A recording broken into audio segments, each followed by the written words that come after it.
preventing a disrupted presidential election and transition. The 3rd of August, 2020 Executive Summary. In the 20th of June 20, the Transition Integrity Project, TIP, convened a bipartisan group of over 100 current and former senior government and campaign leaders and other experts in a series of 2020 election crisis scenario planning exercises. The results of all 4 tabletop exercises were alarming.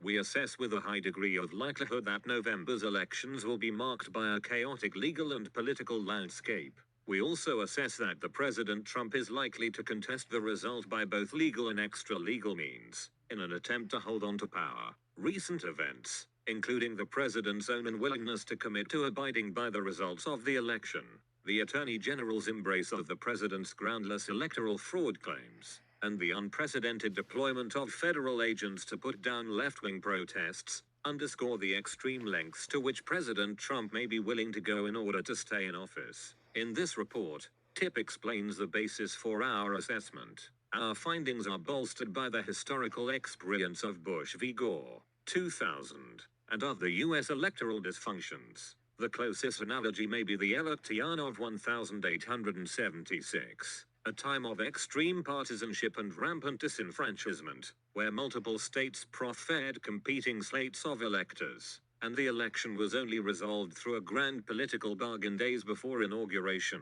one that traded an end to Reconstruction for electoral peace and resulted in a century of Jim Crow, leaving deep wounds that are far from healed today. Among the findings we highlight in the report, the concept of election night is no longer accurate and indeed is dangerous. We face a pay riot of contestation stretching from the first day a ballot is cast in mid-September until the 20th of January. The winner may not, and we assess likely will not, be known on election night as officials count mail-in ballots. This period of uncertainty provides opportunities for an unscrupulous candidate to cast doubt on the legitimacy of the process and to set up an unprecedented assault on the outcome. Campaigns, parties, the press and the public must be educated to adjust expectations starting immediately. A determined campaign has opportunity to contest the election into January 2021. We anticipate lawsuits, divergent media narratives, attempts to stop the counting of ballots, and protests drawing people from both sides.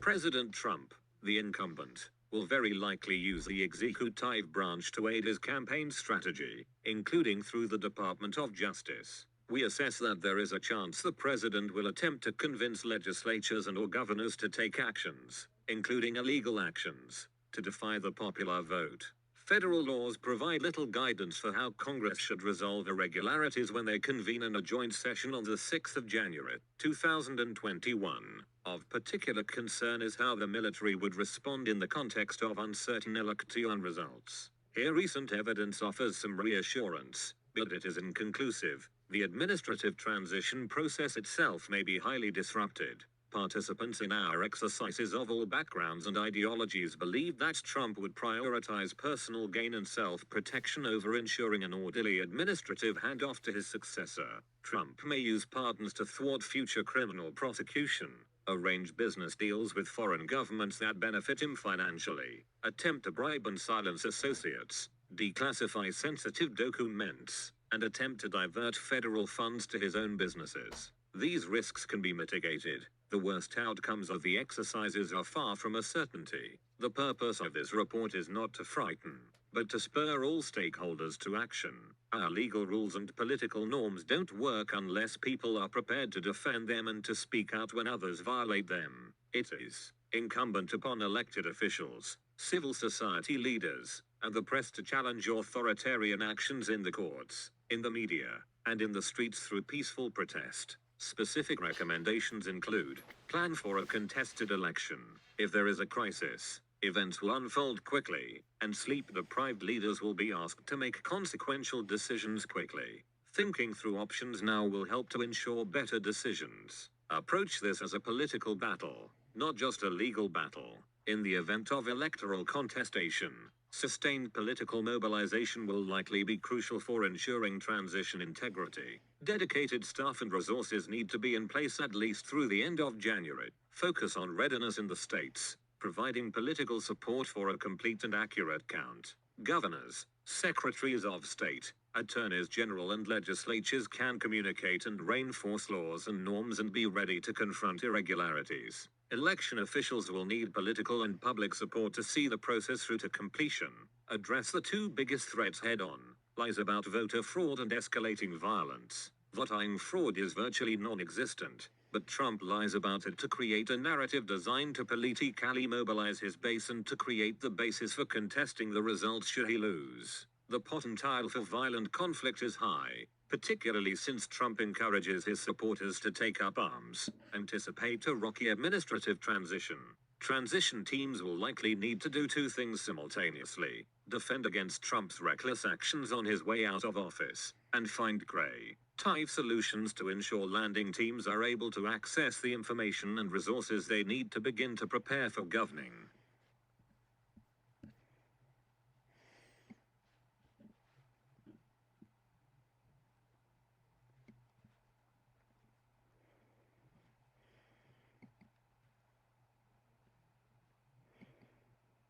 About the Transition Integrity Project. The Transition Integrity Project, TIP, 1 was launched in late 2019 out of concern that the Trump administration may seek to manipulate, ignore, undermine or disrupt the 2020 presidential election and transition process. TIP takes no position on how Americans should cast their votes, or on the likely winner of the upcoming election.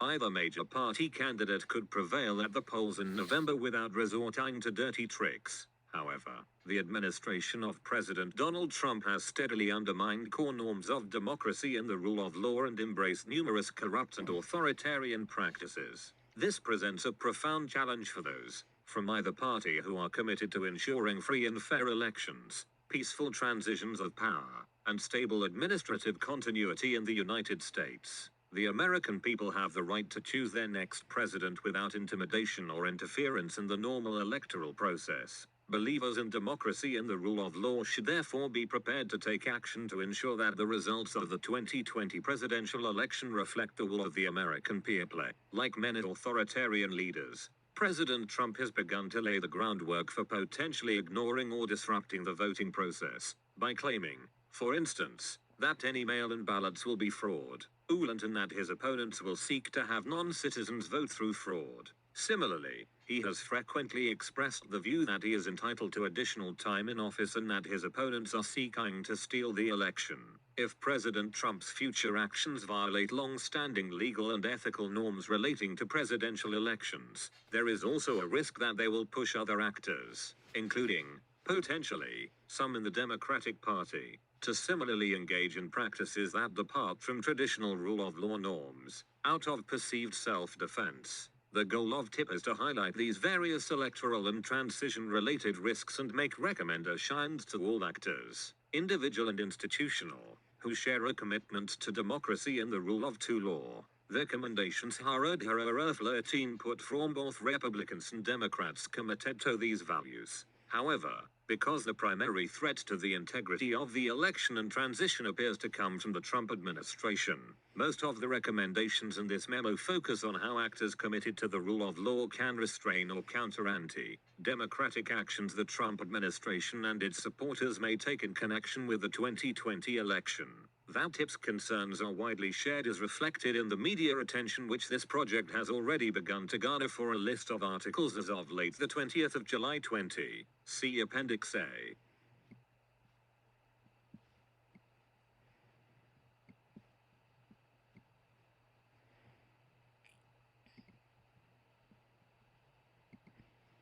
Rosa Brooks and Nils Gilman launched the Transition Integrity Project in December 2019 to focus on identifying and mitigating threats to democracy and administrative continuity in the period between Election Day and inauguration. TIP has received advice and input from dozens of experts representing both major political parties. TIP is directed by Zoe Hudson. Inquiries can be sent to info@transitionintegrity.org. TIP recognizes and shares the view that the Electoral College is profoundly anti-democratic, and that numerous long-standing practices also function to create structural biases in our voting system. For present purposes, however, these constraints are treated as givens. Let's do that again.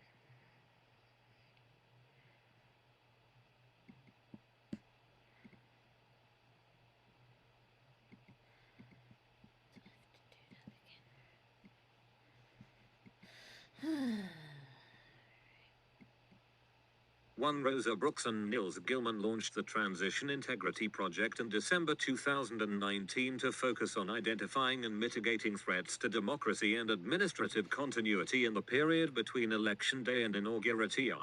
TIP has received advice and input from dozens of experts representing both major political parties. TIP is directed by Zoe Hudson.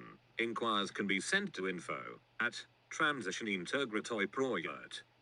2. TIP recognizes and shares the view that the Electoral College is profoundly anti-democratic, and that numerous long-standing practices also function to create structural biases in our voting system. For present purposes, however, these constraints are treated as givens.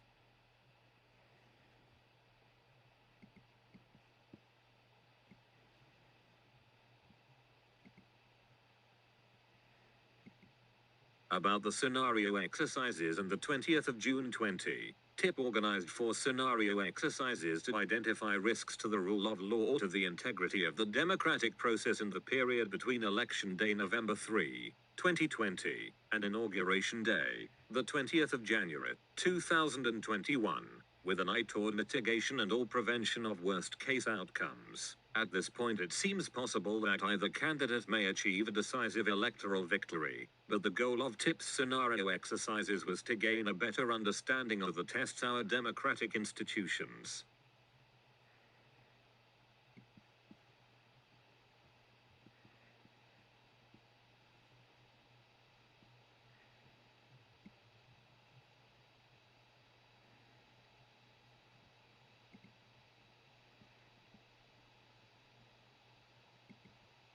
could face in the event that candidates defy the norms that have underpinned American political practice for decades. Specifically, TIP wanted to examine some of the unknowns. How far might candidates go in contesting negative electoral outcomes or disrupting the normal transition process? How well would American institutions hold up if one or both candidates refused to play by the rules? The 4 scenarios were developed after a consultative process involving outreach to experts on elections and transitions, political violence and instability, governance, and scenario planning and game design. Each of the 4 scenarios developed was different. See Appendix B for a summary of the scenarios and key actions. In one scenario, the exercise posited that the winner of the election was not known as of the morning after the election and the outcome of the race was too close to predict with certainty. In another, the exercise began with the premise that Democratic Party candidate Joe Biden won the popular vote and the Electoral College by a healthy margin.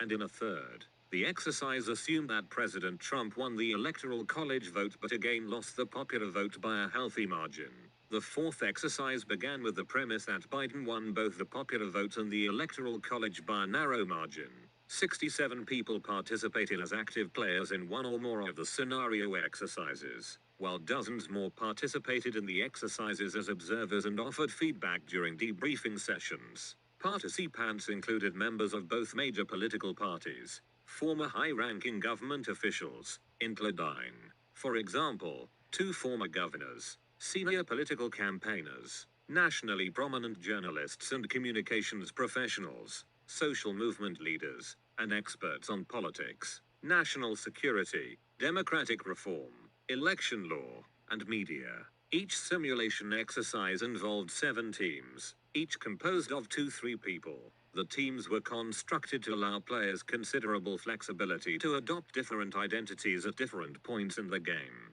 Using a matrix game 3 format, the teams were 1. The Trump campaign, Team Trump. 2. The Biden campaign, Team Biden.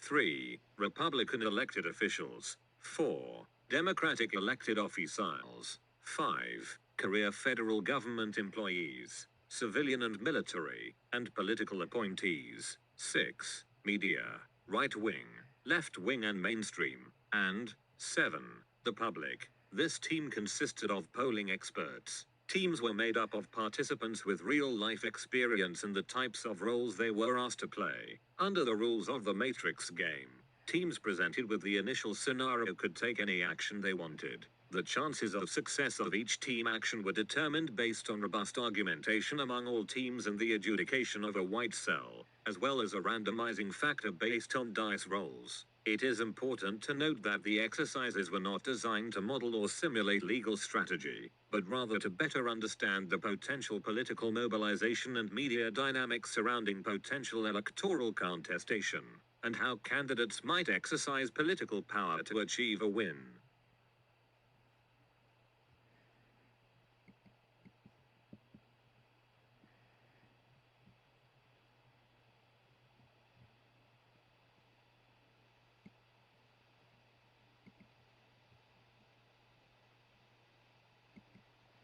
A matrix game approach emphasizes and facilitates creativity and dynamic interaction between teams representing major stakeholder groups. Participants make multifaceted, competitive arguments about not only their own intended actions, but also the actions of each of their allies, partners, and competitors. The iterative contest of ideas design forces players to interrogate and critique actions in real time, which provides insight not only into what could happen, but also the reactions those actions may elicit. The gameplay focuses on players' intention.